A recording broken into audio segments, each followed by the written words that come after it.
শুভ নীল ষষ্ঠী সবাইকে। তো কেমন আছো তোমরা? তো দেখো আমি কিন্তু বেশ ভালোই আছি। বাড়ির সামনেই পুজো শুরু হয়ে গেছে, মনে তাই ভীষণ আনন্দ।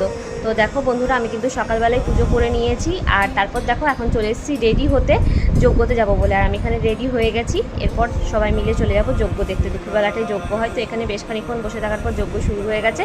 যজ্ঞ দেখে আমরা সবাই মিলে বসে একটু গল্প করছিলাম, ঠাকুরের নাম নিচ্ছিলাম। আর সবাই দেখো পুজো করে এখানে মোমবাতি প্রদীপ এগুলো জ্বালিয়েছে। আজকে তো মানে প্রদীপ জ্বালাতেই হয়, তোমরা সবাই জানো। তো সেই কারণে কিন্তু এখানে সবাই সকালবেলা পুজো করে যাচ্ছিল, আর প্রদীপ ধূপ সব এখানে দিচ্ছিল।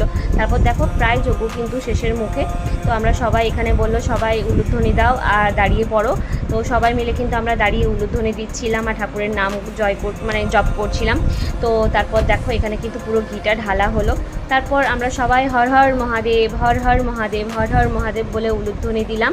তারপর আবার কিছুক্ষণ বসে থাকলাম, আবার মানে আরও কিছুটা বাকি ছিল যজ্ঞ হতে। তো সেই যজ্ঞটা কমপ্লিট হওয়ার পরে তো মানে এরপরে আর কি প্রসাদ দেয়, সে কারণেই আমরা বসেছিলাম। তো দেখো অবশেষে কিন্তু আমাদের যজ্ঞ পুরোপুরি সম্পূর্ণ হয়েছে। এরপর কিন্তু আসল জিনিস সেটা হচ্ছে যে এই যজ্ঞর যে টিকাটা, এটা কিন্তু আমাদেরকে নিতেই হবে। এটার জন্য কিন্তু আমি অনেকক্ষণ অপেক্ষা করেছি।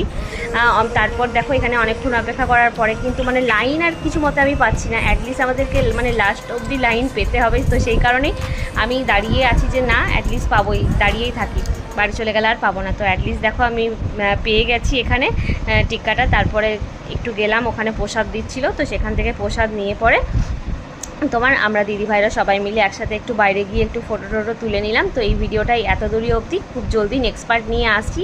তো ততদিন তোমরা ভালো থেকো, সুস্থ থেকো, টাটা। খুব জলদি সেকেন্ড পার্ট আসছে। কেমন লাগলো ভিডিওটা অবশ্যই